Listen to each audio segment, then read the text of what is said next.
He expressed his annoyance when his manhood was brought into Wagatha Christie case. But Peter Andre appeared to have moved past the drama as he seemed to be in good spirits as he signed autographs outside London's Dominion Theatre on Thursday.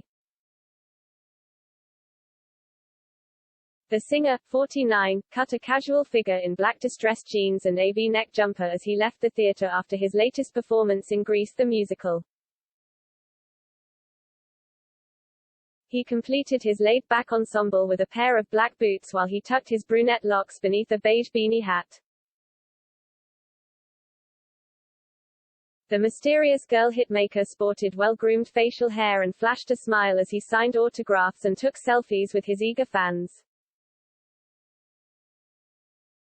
His outing comes just hours after he took to Instagram to express his annoyance after the size of his manhood was dragged into the Wagatha Christie court case when Rebecca Vardy compared it to a chipolata. He said he has managed to see the funny side of the manhood reference after it was referenced on day 3 of Rebecca and Colleen Rooney's court case. The TV personality took to Instagram to say that despite his positive stance, there would outrage if a man had made a similar slur about a woman's anatomy. I'll be laughing about it for a while, but think about how it would feel if it was the other way around, that's all I'm saying, he said in a video. He captioned a new video, "Here I was this morning sat in my robe feeling like I had to say something. Feel free to come to your own conclusion. Just a couple of things first. Sorry to Emily and the children that have had to see and hear some not very nice things. You all know I like to take the P** out of myself, but maybe I felt a bit vulnerable this morning. Love from an Aussie Brit Greek." In the video itself, he said, "Hi everyone, seeing as I haven't had much of a say in this, and just let everyone have a laugh and whatever, I'm just going to put it out. 15 years this has been going on and I kept quiet and I didn't say anything, and I let everyone have their laugh and I let everyone say what they wanted to say. Okay, yes, now, Vardy, gone to court and admitted that the story was made up, and she did that because her ex-husband forced her to do it. Fair enough, but put that all aside and just think how it feels that if a man, or if I had said this, about her anatomy, or a man said something about a woman's anatomy, and made up something, whatever, I don't know, you can use your imagination of saying something very unflattering. There would be outrage, there would absolute outrage, but because it's been said about me, it's been the butt of all jokes, I've took it for 15 years. Sick, he continued, you know some of you are gonna go, oh get over it, don't say anything whatever. You've got to understand, what's even worse is it's brought up in a high court, and the lawyer is bringing it up. And it's brought up again, and the only one that sits there and takes hit after hit about it is me.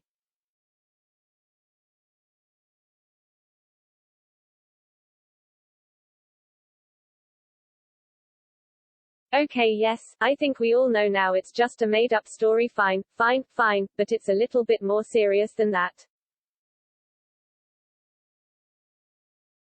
And I think it's not fair that something like this can happen again and again and again, and we talk about all sorts of things, about mental health, about being kind and about all that sort of stuff, and nothing seems to change. So you know, there you go." And in unearthed quotes, Peter insisted his manhood is a full 8 inches in size, in fact, the same as his Sky Plus remote.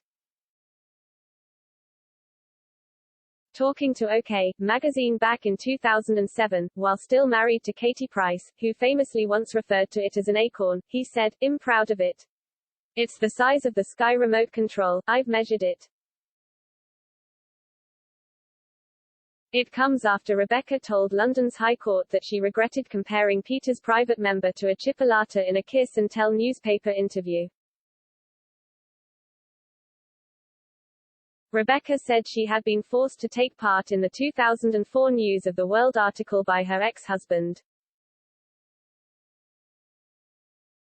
Rebecca was being cross-examined by Mrs. Rooney's lawyer David Sherborne, when he asked her if she respected people's privacy, to which she replied, "Yes, I do." He then asked her questions about an interview she gave to the News of the World about her claimed sexual encounter with singer Peter Andre. Sherborne showed what appeared to an A3 printout of the article to Rebecca in the witness box before reading the headline, "Peter's hung like a small chipolata, shaved, slobbery, lasts 5 minutes." The barrister read excerpts from the article, in which it was claimed Andre had managed just 5 minutes of sex with Rebecca and in which she said he had the smallest trouser equipment I've ever seen that was like a miniature chipolata. Sherborne suggested to Rebecca that the News of the World was the highest circulating newspaper at the time, read by some 4 million people, and asked her whether it was respectful of Peter's right not to share this information. She replied, "I was forced into a situation by my ex-husband to do this. It is something that I deeply regret. It is not nice to read and I understand why this is being used and to me this is mudslinging and I was also threatened with mudslinging by Rooney's team."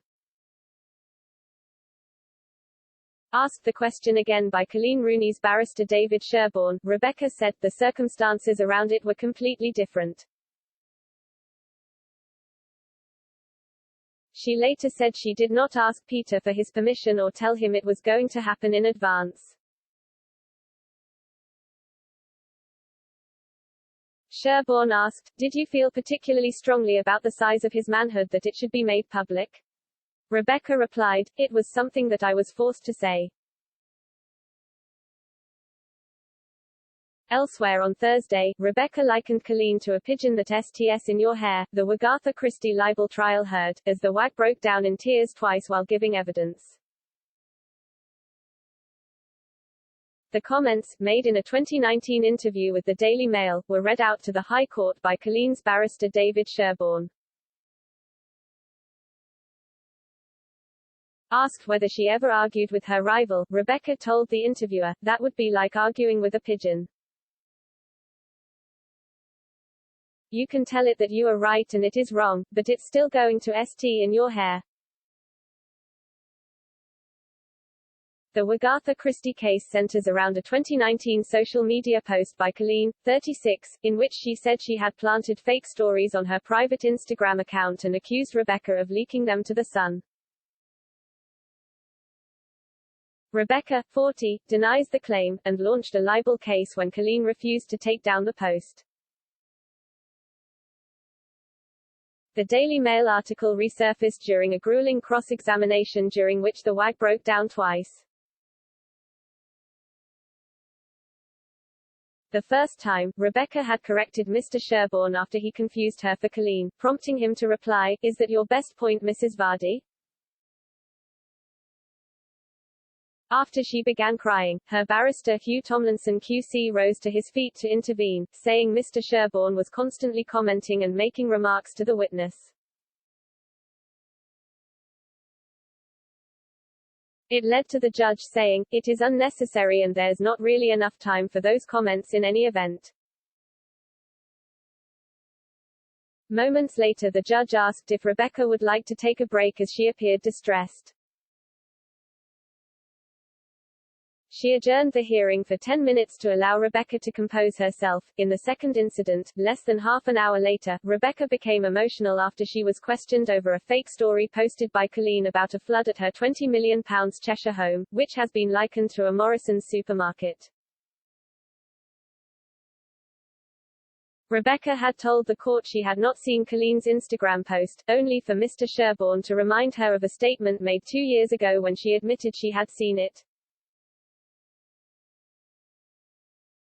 Becoming visibly upset, Rebecca's voice broke up as she said, "There was a lot of abuse at the time."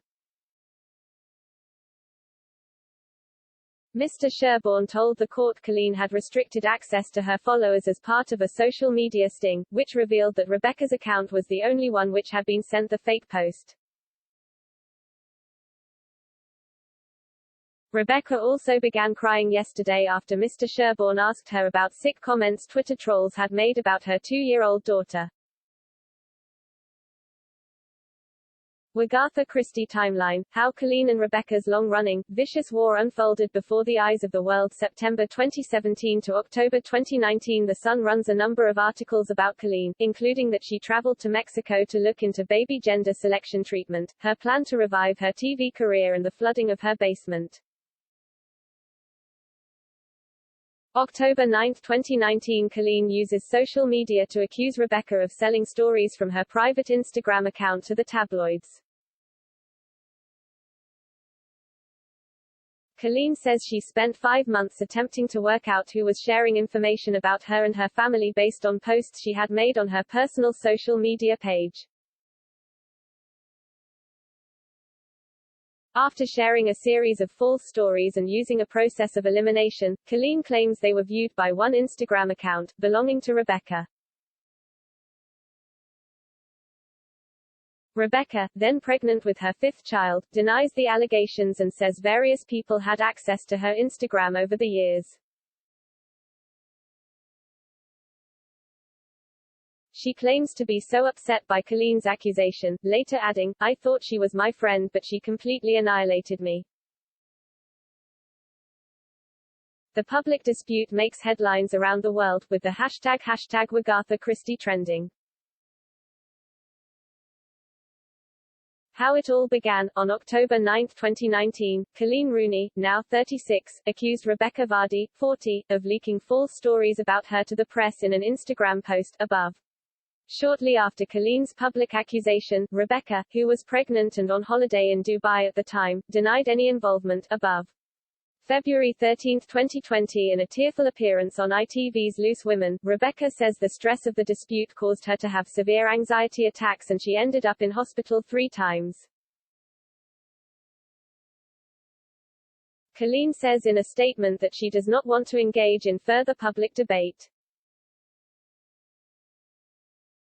June 23, 2020. It emerges that Rebecca has launched libel proceedings against Colleen. Rebecca's lawyers allege she suffered extreme distress, hurt, anxiety and embarrassment as a result of the publication of the post and the events which followed. November 19, 2020. The libel battle has its first High Court hearing in London. A judge rules that Colleen's October 2019 post clearly identified Rebecca as being guilty of the serious and consistent breach of trust. Mr. Justice Warby concludes that the natural and ordinary meaning of the posts was that Rebecca had regularly and frequently abused her status as a trusted follower of Colleen's personal Instagram account by secretly informing the Sun of Colleen's private posts and stories. February 8, 2022. A series of explosive messages between Rebecca and her agent Caroline Watt, which Colleen's lawyers allege were about her, are revealed at a preliminary court hearing. The court is told Rebecca was not referring to Colleen when she called someone a nasty bitch in one exchange with Ms. Watt.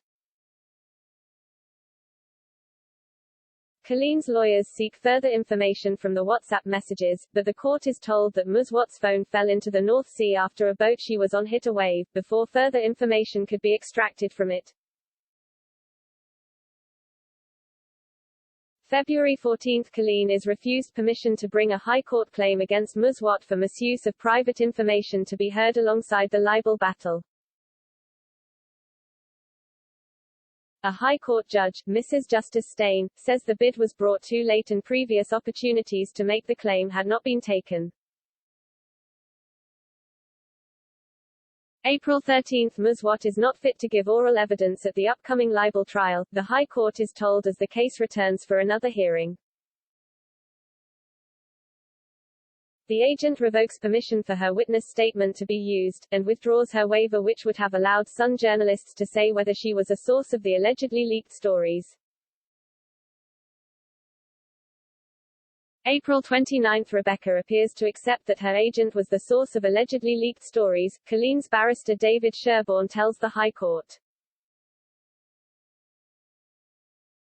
He argues that a new witness statement submitted by Rebecca suggests Muswat was the source, but Rebecca claims she did not authorize or condone her.